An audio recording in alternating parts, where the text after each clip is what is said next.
Hi hello friends, ఇవాళ మనం శ్రీ సౌమ్యనాథ స్వామి ఆలయంకి అయితే వచ్చాము. ఈ గుడి వచ్చేసరికి మనకి తిరుపతి నుండి 100 కిలోమీటర్ల దూరంలో అయితే ఉంటుంది. అదేవిధంగా కడప నుండి అయితే 45 కిలోమీటర్ల దూరంలో ఉంటుంది.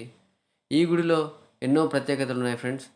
దక్షిణ భారతదేశంలో సుప్రసిద్ధ ఆలయాల్లో ఇది ఒకటి. మనకి ఈ గుడిలో చూడాలంటే 108 స్తంభాలతో ఈ ఆలయం అయితే నిర్మించడం జరిగింది. మరో ప్రత్యేకత ఏంటంటే ఫ్రెండ్స్, గర్భగుడిలో ఆలయంలో దీపం లేకపోయినా సరే మనకి శ్రీవారి రూపం అయితే స్పష్టంగా కనిపించడం ఇక్కడ విశేషము. దీపం లేకపోయినా సరే అంత స్పష్టంగా శ్రీవారి ముఖ చిత్రం అయితే మనకు కనిపిస్తుంది. ఇక్కడ ఏంటంటే మరొక ప్రత్యేకత, మొదటిసారి మనం ఈ ఆలయంలో సందర్శించుకున్నట్లయితే ఏదైనా ఒక కోరిక అనుకొని 9 ప్రదక్షిణలు అయితే చేయవలసి ఉంటుంది.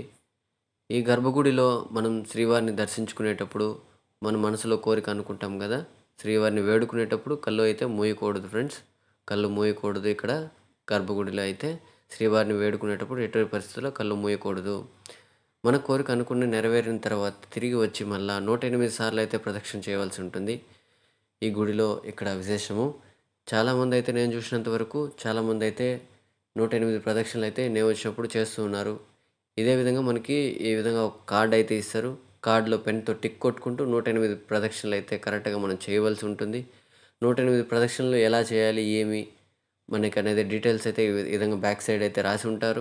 దాన్ని చూసుకుంటూ దాన్ని ఫాలో అవుతూ ఇక్కడ అయితే ఉంటుంది. మనకి ఇంకొక ప్రత్యేకత ఏంటంటే ఫ్రెండ్స్, ఇక్కడ సంవత్సరంలో ఏదో ఒక సూర్యోదయం రోజున ఆ సూర్యుడి కిరణాలు అయితే శ్రీవారి పాదాలు తగులుతాయనేసి ఆ విధంగా గుడిని నిర్మించారనేసి పెద్దలు చెప్తున్నారు. నందలూరు నుండి 5 కిలోమీటర్ల దూరంలోనే మన తాళ్ళపాక అన్నమాచార్యులు గారి జన్మస్థలం అయితే ఉంది. అదేవిధంగా అన్నమాచార్యుల వారు వచ్చి శ్రీవారిని దర్శించుకొని శ్రీవారిపై శృంగార రచనలు అయితే రచించినట్లు మన ఆధారాలు ఉన్నాయి ఫ్రెండ్స్. ఇక్కడైతే 108 స్తంభాలు 10 ఎకరాల విస్తీర్ణంలో ఈ ఆలయాన్ని నిర్మించడం జరిగింది ఫ్రెండ్స్. ఈ ఆలయంలో మనకి మూల విరాట్ విగ్రహం అయితే ఎర్రరాయితో చేయబడి అయితే ఉంటుంది. ఈ ఎర్రరాయితో చేయబడింది ఎలా అంటే సూర్య కిరణాలు దాని మీద పడినప్పుడు దేదీప్యమానంగా వెలిగిపోతుంది. వీడియో నచ్చినట్టయితే లైక్ చేయండి, షేర్ చేయండి, సబ్స్క్రైబ్ చేయండి ఫ్రెండ్స్. మరిన్ని వీడియోల కోసం మన ఛానల్ సబ్స్క్రైబ్ చేసుకోండి.